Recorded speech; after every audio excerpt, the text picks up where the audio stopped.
हाय, क्या आपको पता है बर्कशायर हैथवे वॉरेन बफेट की कंपनी को इस साल अप्रॉक्सीमेटली $5 बिलियन की डिविडेंड इनकम मिलने वाली है। इसमें से मोर देन $4 बिलियन सिर्फ 6 स्टॉक से आने वाले हैं।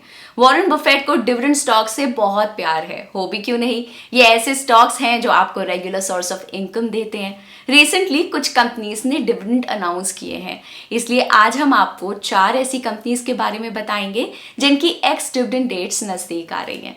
एक्स डिविडेंड डेट एक डेडलाइन की तरह होती है। डिविडेंड्स के लिए एलिजिबल होने के लिए इन्वेस्टर्स को एक्स डिविडेंड डेट से पहले कंपनी के स्टॉक्स बाय करने पड़ेंगे, नहीं तो वो डिविडेंड्स के लिए एलिजिबल नहीं होंगे। किसी भी कंपनी के डिविडेंड के बारे में पता लगाने का सबसे क्रिटिकल मेट्रिक होता है डिविडेंड यील्ड। डिविडेंड यील्ड एक ऐसा रेशियो है जो ये शो करता है कि कंपनी ने कितना डिविडेंड दिया है relative to its market price. Company के डिविडेंड यील्ड को कैलकुलेट करने के लिए हम डिविडेंड पर शेयर को उसके करंट मार्केट प्राइस से डिवाइड करते हैं। हमने इस लिस्ट में सिर्फ उन्हीं कंपनीज को कंसिडर किया है जिनका डिविडेंड यील्ड 1% से ज्यादा है। डिविडेंड यील्ड कैलकुलेट करने के लिए हमने 12 मई 2022 यानी कि थर्सडे को मार्केट क्लोजिंग पे जो प्राइसेस थे उन्हें कंसिडर किया है। इसके अलावा हमने उन्हीं स्टॉक्स को चुना है जिनका मार्केट कैप 2000 करोड़ से ज्यादा है। इस वीडियो में हम इन सभी स्टॉक्स के बिजनेस के बारे में और इनकी की स्ट्रेंथ, पोटेंशियल, रिस्क या वीकनेस भी कवर करेंगे ताकि आपको इन कंपनीज के बारे में एक होलिस्टिक व्यू पॉइंट मिल सके। इसके अलावा लास्ट में हम एक टेबल के थ्रू इन सभी कंपनीज के कुछ की फाइनेंशियल और टेक्निकल मैट्रिक्स भी देखेंगे। इस लिस्ट को हम ascending order of dividend yield में कवर करेंगे, यानी कि जिस कंपनी का डिविडेंड यील्ड सबसे ज्यादा है उसको हम एंड में कवर करेंगे। तो चलिए स्टार्ट करते हैं आज का डिविडेंड अलर्ट। पहले बात करते हैं Great Eastern Shipping Company Limited की। The Great Eastern Shipping Company India की सबसे बड़ी प्राइवेट सेक्टर शिपिंग कंपनी है और साथ में ऑयल ड्रिलिंग सर्विसेज भी प्रोवाइड करती है। कंपनी ने अभी 5.4 रुपीज पर शेयर का डिविडेंड डिक्लेयर किया है और इसकी एक्स डिविडेंड डेट 17 मई है, यानी कि अगर आप 16 मई या उससे पहले इसके शेयर्स खरीद लेते हैं तो आप डिविडेंड के लिए एलिजिबल होंगे। इस डिविडेंड का डिविडेंड यील्ड 1.47% तक बनता है।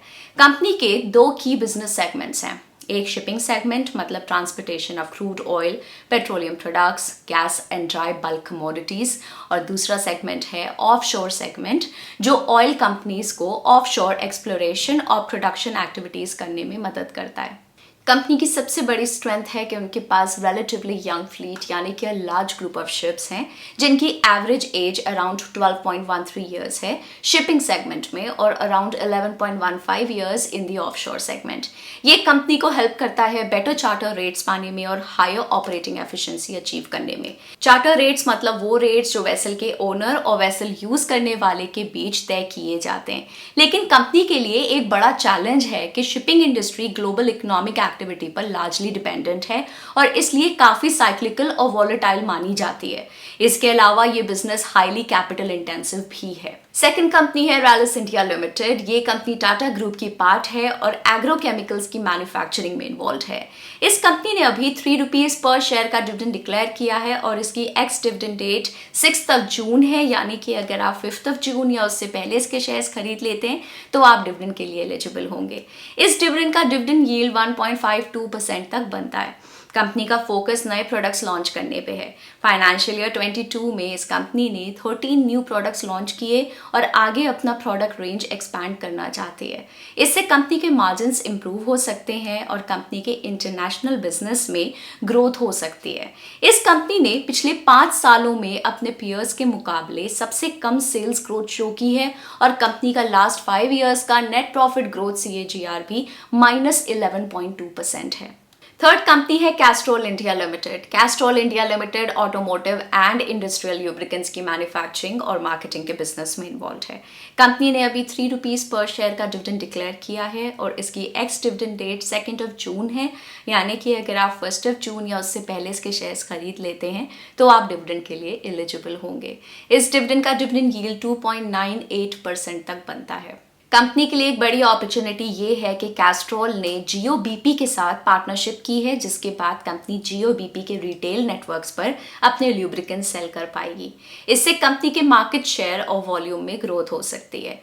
Jio BP Reliance industries limited और बीपी के बीच एक जॉइंट वेंचर है to provide mobility solutions across India, और कैस्ट्रॉल की उनके रिटेल आउटलेट्स पे प्रेजेंस उनकी सेल्स को बूस्ट करने में मदद कर सकती है। कैस्ट्रॉल इंडिया ने पिछले 5 इयर्स में 4.46% की poor annual compounded sales growth show की है।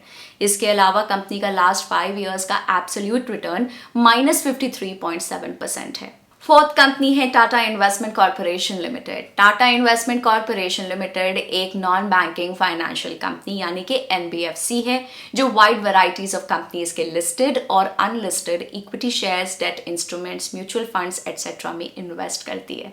कंपनी ने अभी 55 रुपीज पर शेयर का डिविडेंड डिक्लेयर किया है और इसकी एक्स डिविडेंड डेट 2 जून है, यानी कि अगर आप 1 जून या उससे पहले इसके शेयर्स खरीद लेते हैं तो आप डिविडेंड के लिए एलिजिबल होंगे।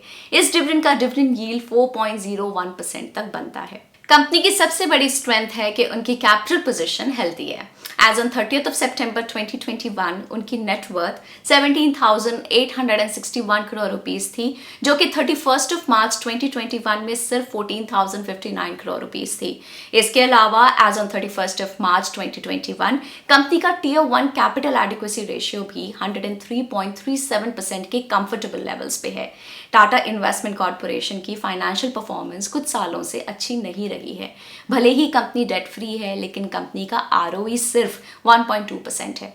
इसके अलावा पिछले 5 साल में कंपनी की सेल्स -1.36% के रेट से कंपाउंड हुई हैं और नेट प्रॉफिट भी -0.1% के रेट से नीचे गिरा है। चलिए अब इन 4 स्टॉक्स के की फाइनेंशियल और टेक्निकल रेशियोज भी देखते हैं। जैसा कि आप अपनी स्क्रीन पर देख सकते हैं, हमने इन सभी कंपनीज के कुछ की फाइनेंशियल और टेक्निकल रेशियो शो किए हैं। हमने प्राइस टू अर्निंग्स यानी कि PE रेशियो के रूप में एक वैल्यूएशन रेशियो इंक्लूड किया है। डेट टू इक्विटी रेशियो के रूप में हमने एक सॉल्वेंसी रेशियो इंक्लूड किया है। रिटर्न ऑन इक्विटी यानी कि ROE के रूप में हमने एक प्रॉफिटेबिलिटी रेशियो भी इंक्लूड किया है। इसके अलावा हमने इन सभी कंपनीज की 5 ईयर सेल्स ग्रोथ भी इंक्लूड की है, ताकि आपको ये आइडिया लग सके कि कंपनीज का बिजनेस कितनी तेजी से ग्रो हो रहा है। फिर हमने इन सभी कंपनीज के 3 इयर्स CAGR रिटर्न्स भी शो किए हैं, ताकि हमारे व्यूअर्स इन कंपनीज के लॉन्ग टर्म स्टॉक परफॉर्मेंस को भी देख पाएं। और फाइनली हमने 2 टेक्निकल इंडिकेटर्स की वैल्यूज भी इंक्लूड की हैं, सो दैट आप इन स्टॉक्स को टेक्निकल पर्सपेक्टिव से भी देख सकें। हमने 2 इंडिकेटर्स का यूज किया है, 200-day मूविंग एवरेज यानी कि 200 DMA और RSI 14। अगर एक कंपनी का स्टॉक प्राइस 200 DMA से ऊपर की तरफ ट्रेड कर रहा है तो स्टॉक को बुलिश माना जा सकता है, और अगर प्राइस 200 DMA के कंपैरिजन में नीचे की तरफ ट्रेड कर रहा है तो इस स्टॉक को बेरिश कहा जा सकता है। RSI की बात करें तो 30 से नीचे की RSI वैल्यू को यूजुअली ओवरसोल्ड माना जाता है, और ऐसे में ट्रेंड रिवर्सल यानी कि डाउन ट्रेंड से अप ट्रेंड होने की संभावना हो सकती है। सिमिलरली 70 के ऊपर की RSI वैल्यू को ओवरबॉट माना जाता है, और ऐसे में भी एक ट्रेंड रिवर्सल की पॉसिबिलिटी रहती है। तो ये थी वो 4 कंपनीज जिनकी एक्स डिविडेंड डेट पास आने वाली है और जिनका डिविडेंड यील्ड 1% से ज्यादा है। हम आपको याद दिला दें कि ये वीडियो सिर्फ एजुकेशनल पर्पस के लिए हैं और किसी भी तरह की कोई बाय या सेल रिकमेंडेशन नहीं है। हम आपको ये भी बताना चाहेंगे कि ग्रो का टेलीग्राम पे भी एक चैनल है, जहां आप मार्केट के लेटेस्ट अपडेट्स, इंटरेस्टिंग ब्लॉग्स और न्यूज़ के बारे में जान सकते हैं। टेलीग्राम चैनल का लिंक हमने इस वीडियो के डिस्क्रिप्शन में ऐड कर दिया है, तो आप उसको भी ज़रूर ज्वाइन करें। मार्केट के बारे में लेटेस्ट अपडेट्स के लिए ग्रो के चैनल को सब्सक्राइब करें। Bye bye.